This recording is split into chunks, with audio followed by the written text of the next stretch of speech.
Welcome back to the Center in the City podcast. I'm your host, Wade Brill, and I am so glad you are here. In today's episode, I get to interview Korbey White, who is an equity champion and the founder of See, Hear, and Learn organization that works with businesses to help them reach their equity and belonging goals. I heard Korbey speak on a panel, and I loved his energy, his enthusiasm for well-being, and just his overall demeanor. And I knew I wanted to have him on the podcast to talk about community well-being and how to make it more accessible. You can learn more about Korbey in the show notes with his full bio and learn about all of the various boards and organizations he's involved with. It's quite amazing.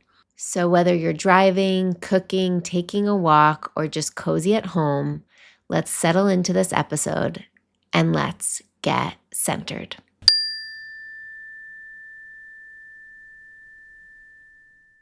Korbey, welcome to the Center in the City podcast. Thank you for having me. It's a pleasure. I'm happy to be here. I want to kick us off by asking you, what does well-being mean to you? What well-being means to me is everyone having that safe space, safe, brave space to be their authentic selves and uplifting one another in the process. That's what well-being means to me. And in the workplace, I'll take it a step further. It also means fostering a workforce or a workplace that fosters a sense of belonging, where everyone's feeling like their ideas, their thoughts, their contributions are being seen, acknowledged, valued, and heard. Beautiful. So that sense of collective community space where everybody has that sense of psychological safety and Yes. is valued and is seen, and people get to know that their voice matters. They matter. Yes, absolutely. Yeah. Absolutely. What do you feel from even your own personal experience or what you see within your work? Like, what do you notice shifts when people feel like they matter? Morale, number one. If you read the evidence, you look at Forbes, they have articles on it. Those business entities that foster that sense of belonging are 34% more productive than businesses that don't. So in my personal experience, what I notice, businesses that foster that sense of belonging, people are happier. They're more willing to go that extra mile to make sure the business is successful. They may do things outside of the workplace with their coworkers that foster another sense of inclusivity and belonging and the exchange of ideas. These companies that foster that sense of belonging are much more innovative, forward thinking. They really bring something else to society in addition to the product that they may be already bringing.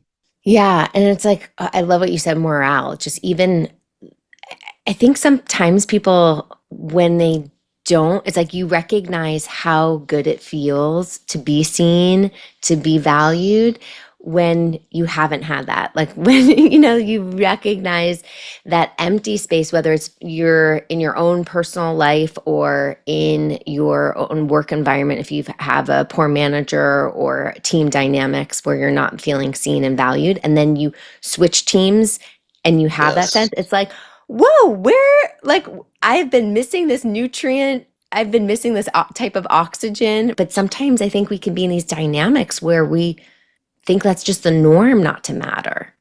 Yes, yes. And you nailed it.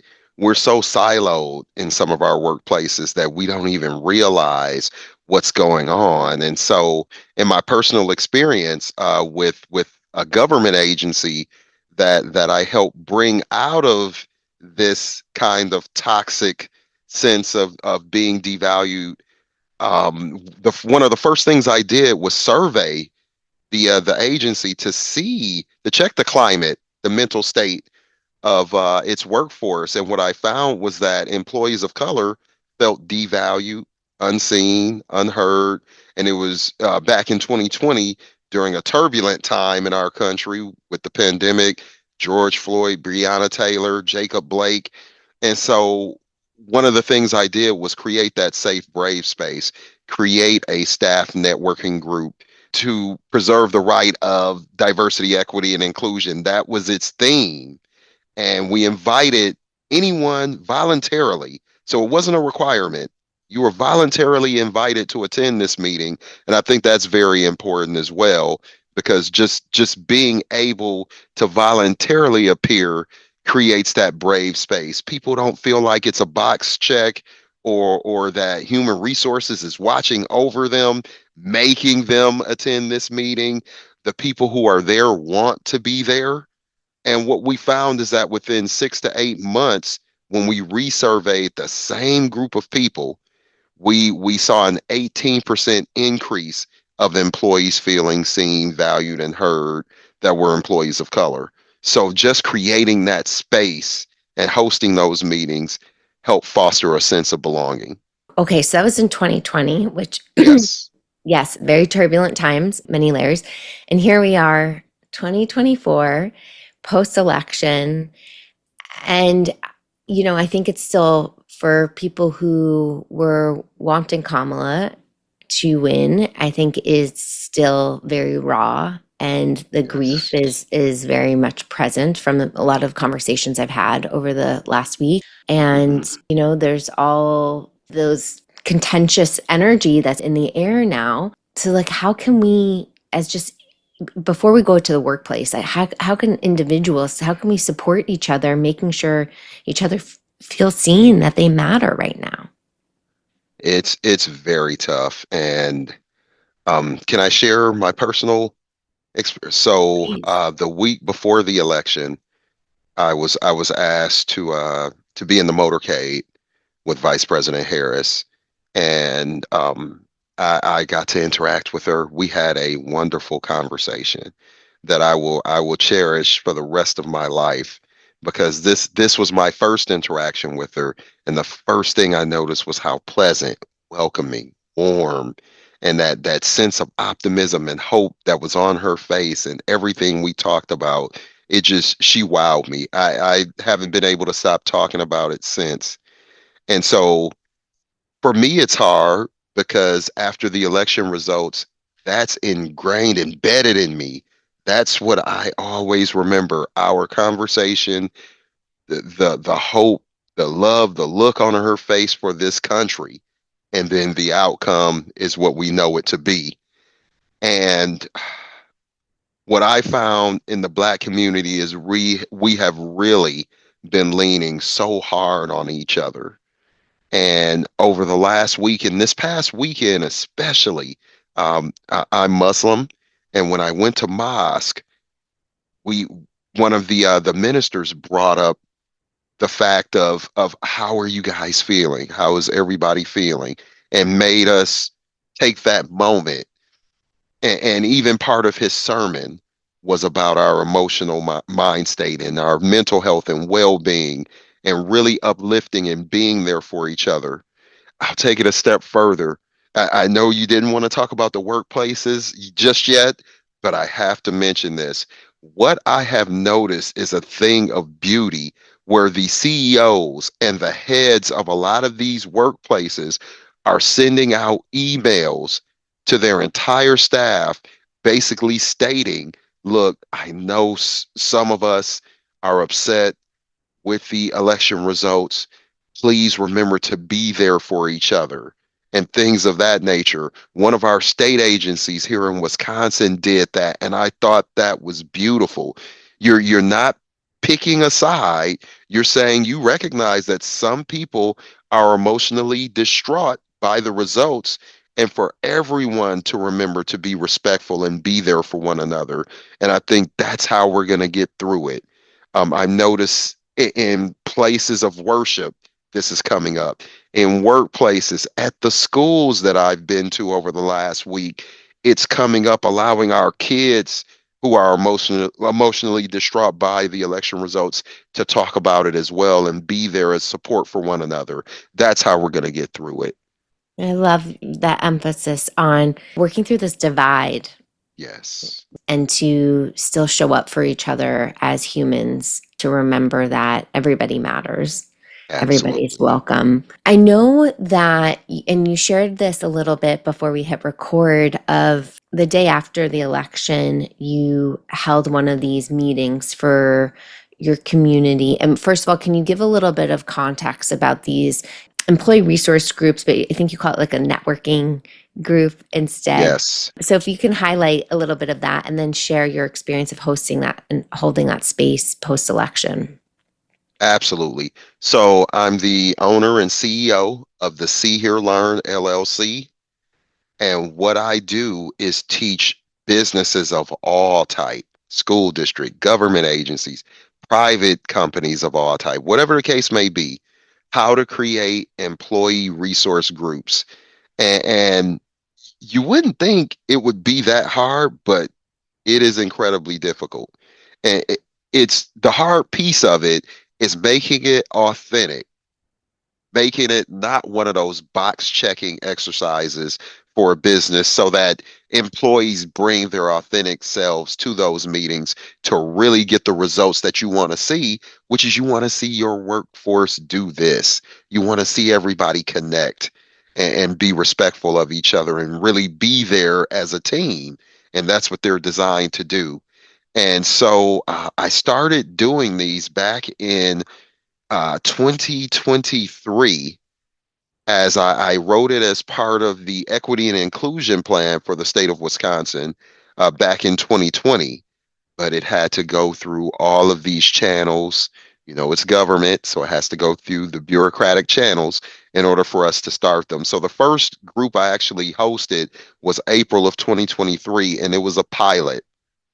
14 people attended that group. We now average 175 per meeting. Amazing. Yes, yes, and the qualitative data from those groups impresses me more than the numbers.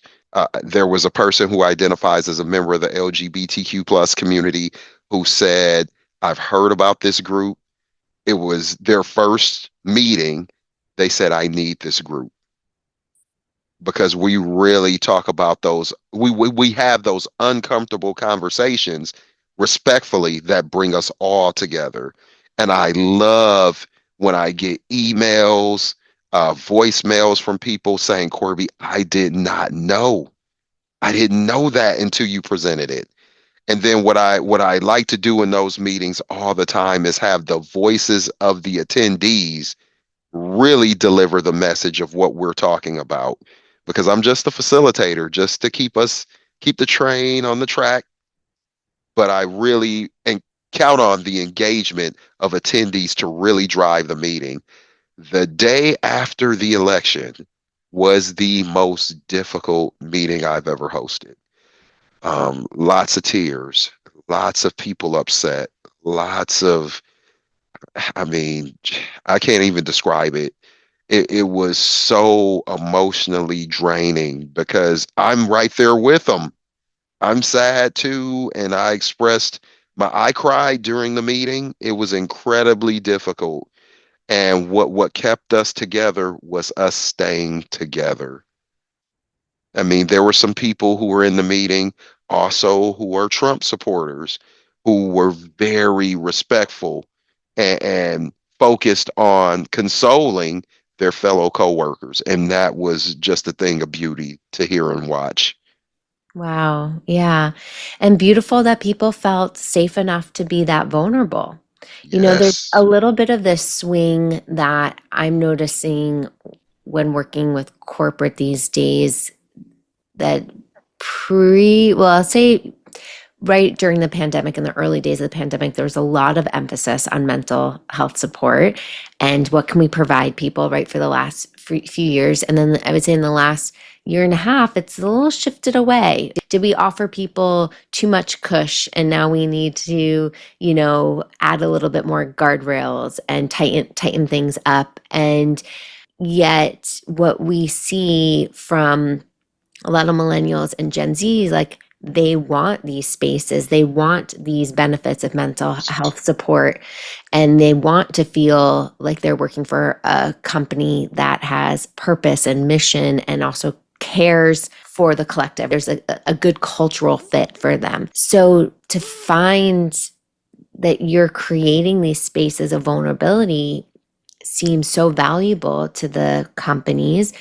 And I'm curious if you can share with us, like, what are some of the ways that you support people being able to tap into that vulnerability in the workplace?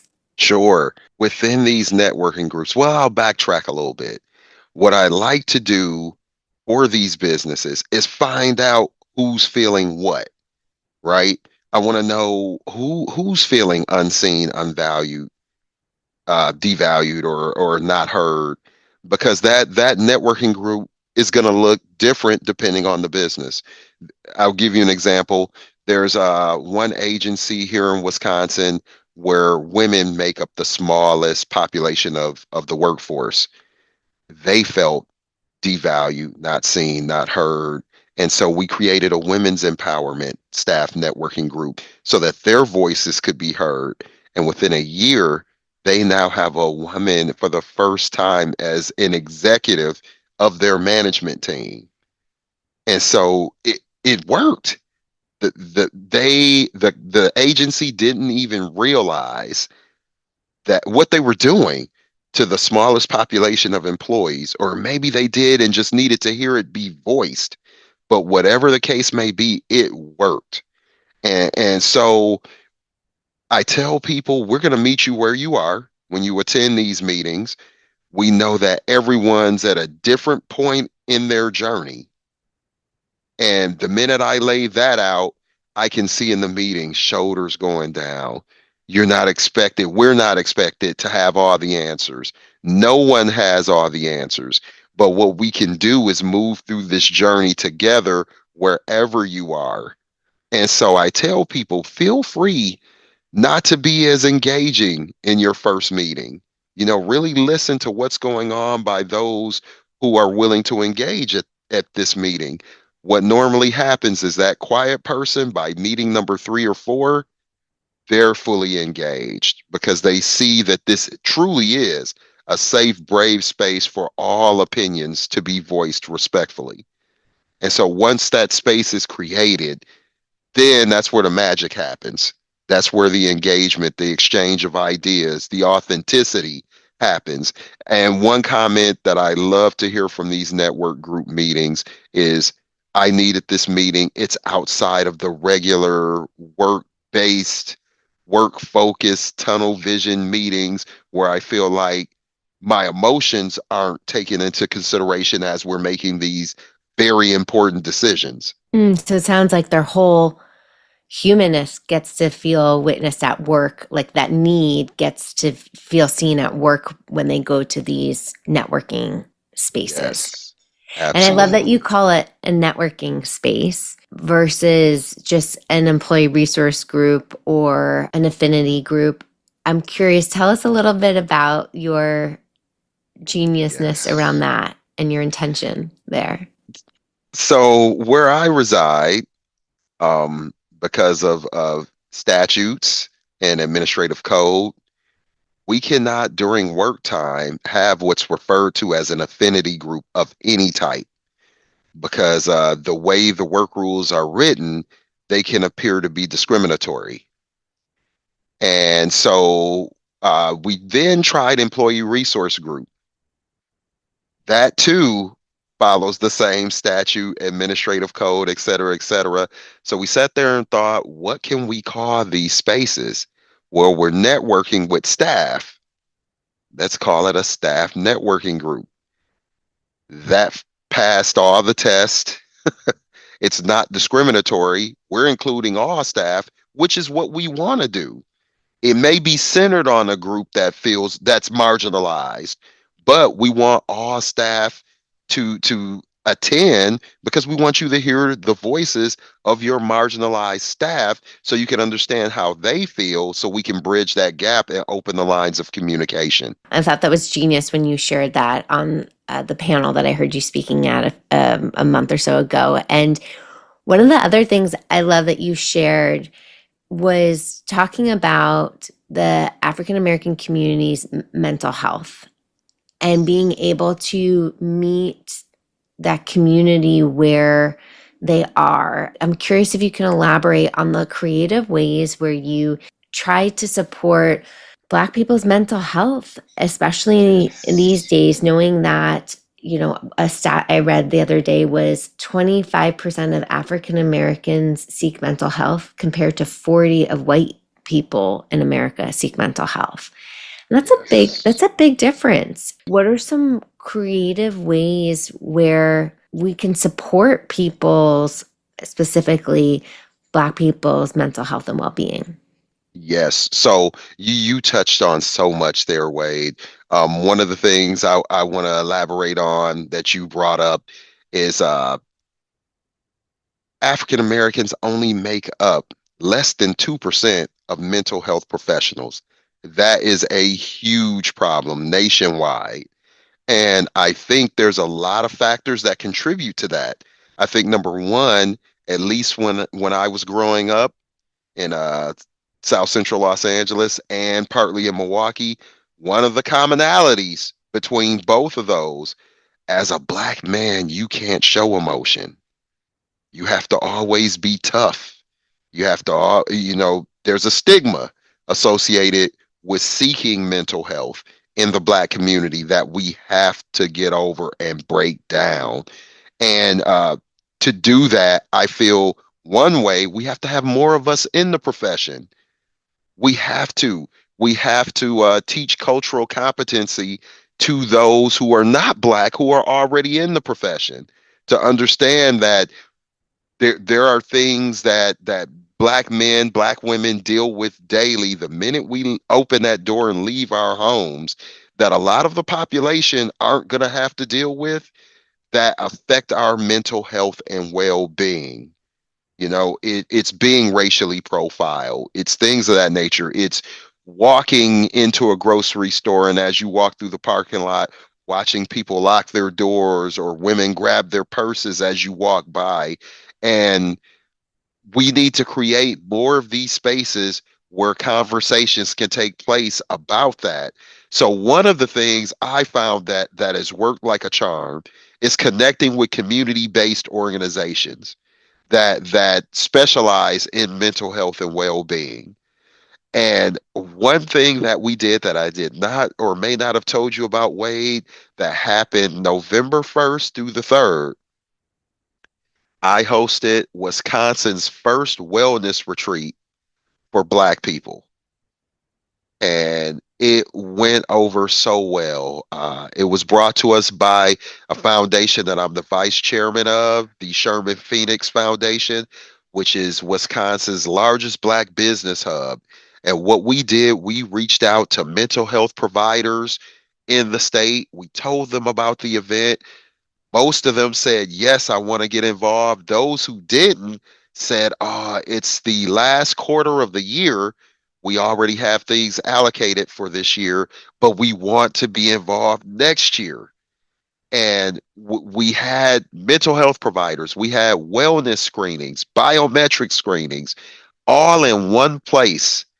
And we shuttled people to those places who had transportation issues with community-based organizations who offer to shuttle for free. That's what needs to happen. We really need to tap into our community-based organizations that help us address these issues from minimal to no cost so that we can get those who battle social determinants of health on the daily involved and able to have access to these type of events to address their mental health and well-being. Using the various resources within the community to help serve the community.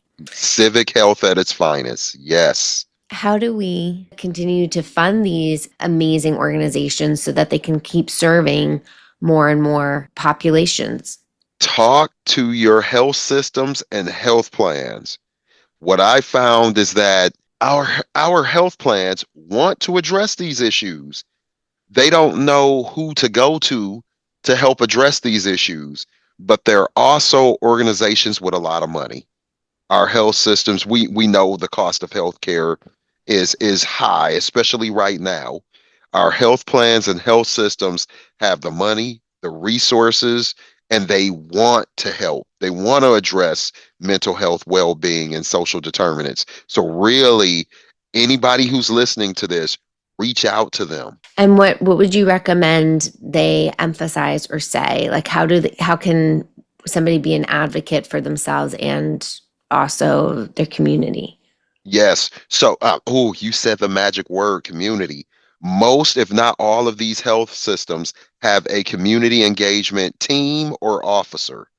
So when you contact these health systems or plans, ask to speak to that person and then tell them about the idea you have or whatever the barrier is that needs to be addressed. And I can almost guarantee you that team or officer will respond to you and reach out to you with some ideas or may sponsor your idea. I appreciate that you're giving me more hope of the systems that we live in, that there is possibility to work within the systems to get greater support, because I think I cannot get a pessimistic view of government and agencies and especially the healthcare system and be like, they're not really here to support. Having my own personal relationship to the healthcare system and learning how to navigate that and challenge bills and da, da, da, da. I'm a white woman and I have that layer of power in society, and so, like, how does that even work then when another marginalized person is trying to navigate the system? That Mhm. is already, in my mind, very challenging. So you're giving me more hope. Yes, and a lot of people don't know that these lanes or avenues even exist. And I only know because of the work I do.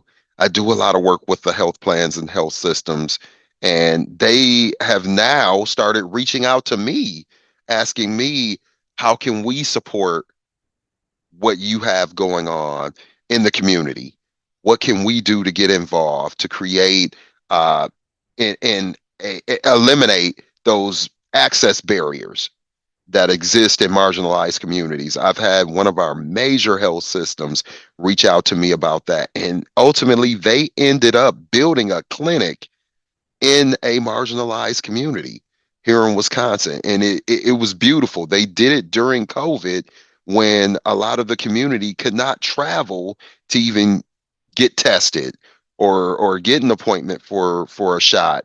And what they did was built a clinic right there in the middle of the community. Amazing. How do you personally prioritize and practice emphasizing your own well being and your own mental health? That's a tough one because I'm one of those, I'm a we person. Everything I do, I operate from the space of we, never I. And sometimes my wife has to step in and go, okay, Corby needs a few hours of his time, I time to rejuvenate. And because I really do get my strength and motivation from the lives of the people I impact. Another thing I may not have shared with you, Wade, is this past Saturday, November 9th, my wife and I received the United Nations Global Citizen Award for 2024. And Amazing. thank you. That Thank is you. huge. And what they said to us had us both tearing up, that they recognize the work that we do to serve the community with regards to health and educational equity globally. And it, for myself, I have learned, my wife gave me this book, Rest is, what is it called? Rest is Resilience, or something to that effect. I think that's the name of it. And I started reading it and I realized that taking a break in the middle of the day, taking those 20 to 30 minutes even throughout the day, you're helping yourself. Don't neglect yourself and build your own support groups. I work out 5 a.m. Monday through Friday with these 10 guys that we have become a brotherhood of more than just the physical weightlifting and running and athletic plyometrics. That mental health, we talk about things. We had a great conversation the day after the election before we even got started working out, that helped us laugh. I hadn't laughed in 48 hours. And all of a sudden I laughed and it felt so good. And that was one of those organic, authentic workspace or safe spaces that was created really out of a group of guys seeing each other at the gym every day that decided we want to build a brotherhood.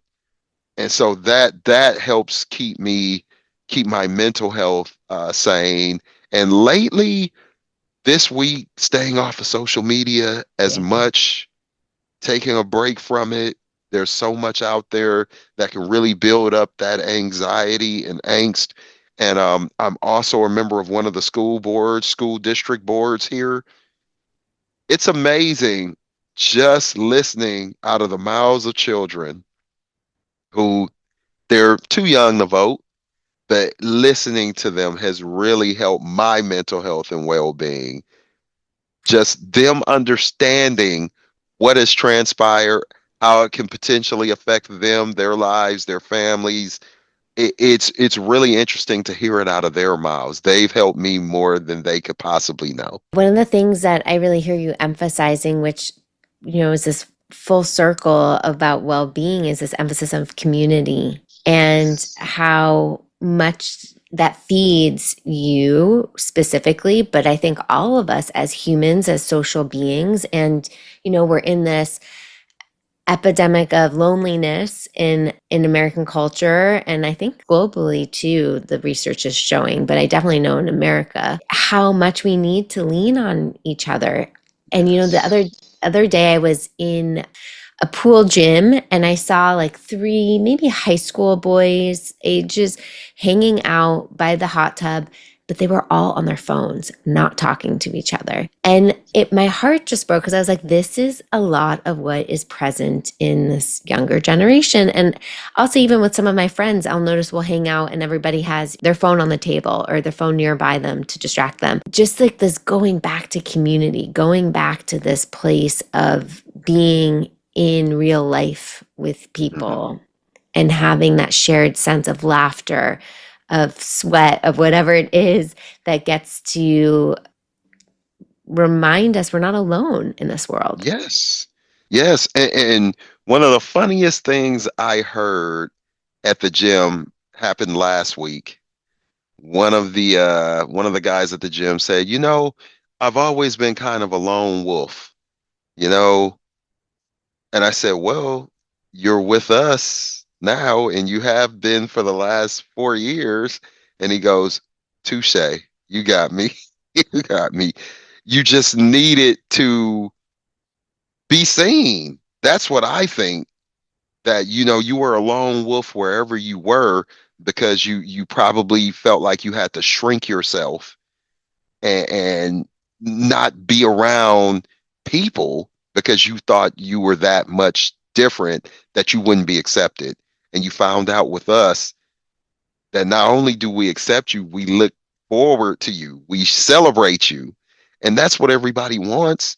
They want to feel valued, seen, acknowledged, heard, that they matter. Yeah. What's one thing that you would offer to listeners that they could do today to make somebody else feel seen? I would say, and this is something that I had someone do, and they emailed me 2 weeks later and said, wow, walk around your neighborhood, because what I hear, and that's very strange to me, is a lot of neighborhoods, people have been there for years and have never talked to each other. And I said to this person, walk through your neighborhood and just say hi, how are you doing to somebody. And I guarantee you, first of all, I guarantee you, most people will say hi and at least doing well, or doing okay, some to that nature. But I guarantee you, one of those people is going to strike a conversation with you that is going to change their lives as well as yours. You'll get to know that person and they will feel seen. Give you an example. This is so small, but it really resonated with me. 2 weeks ago, I was leaving the barber shop, and there's a mosque right next to the barber shop. And as I'm walking in, a gentleman's walking out and he's walking to his car. And I greeted him with the Muslim greeting. As I'm walking by him, I said, Assalamu alaikum. And I kept walking to the barbershop. And he said, Excuse me, sir, did you just say Assalamu alaikum? I said, Yeah. I said, Even though I'm going to the barbershop, I'm also Muslim and I recognized you were leaving the mosque. So he said to me, and I kid you not, Wade, you just made my day. Thank you. Wa alaikum salam. When I got home, it was the first thing I told my wife. And all I did was greet him. So that's what I say to everyone listening. If you want to do something to change your life, someone else's life, just walk around your neighborhood and just say hi to someone. Say, Yeah. hello, how you doing? How are you doing today? And I Mhm. guarantee you at least one of those people will strike a conversation that they wanted to have, to feel seen, valued, and heard, that's respectful, and they just felt like they couldn't because no one saw them. Right. Right. Yeah, it's such a small gesture, but it has such a huge impact. And I say small, like it should feel instinctual as a human, but we've gotten so used to having our phones glued to our face and our hands as we're walking around and navigating life in our cities and our communities that it can pull us away. So I just want to emphasize what you did is you were paying attention. You saw that he came out of the mosque, you were conscious of your surroundings. You were open-hearted and ready to connect or to share that gift of I see you, you matter. Yes.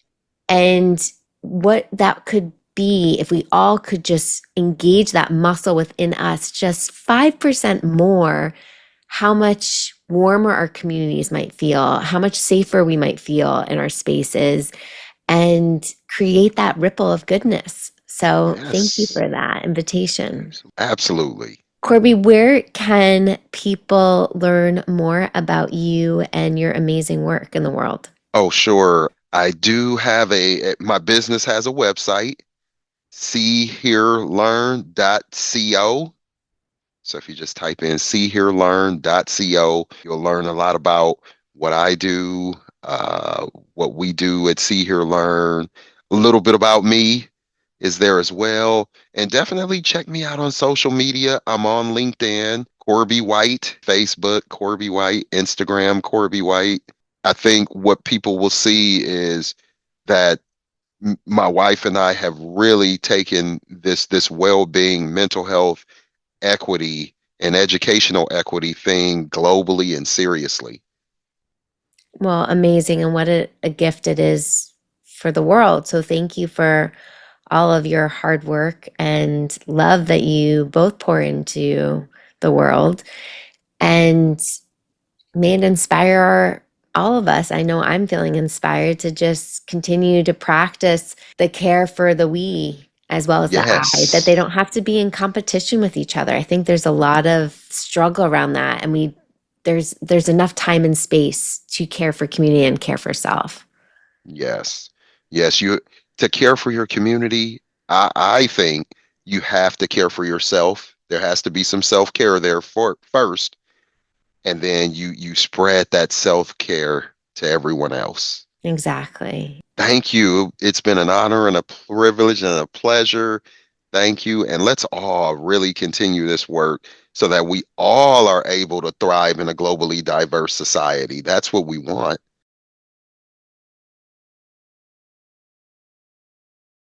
Yes, it is. And that is what we need. Thank you, Korbey, so much for sharing your light and your wisdom with us. And thank you, listeners, for listening to this episode of the Centered in the City podcast. I welcome you to let all of this goodness from this episode settle in your heart, your mind, your body, and think about what's one thing you can do today to support community well being.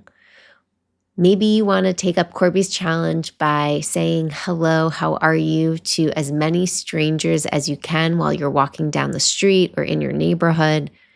Maybe you want to buy a stranger a cup of coffee. Maybe you want to text that friend that has been on your mind to check in on for weeks or months on end, and you get to finally do it today. Whatever it is, give your community some tender love and care. You can join Korbey and I to continue this conversation on social media, whether it's on LinkedIn or Instagram. We'd love to hear from you. And until next time, stay centered.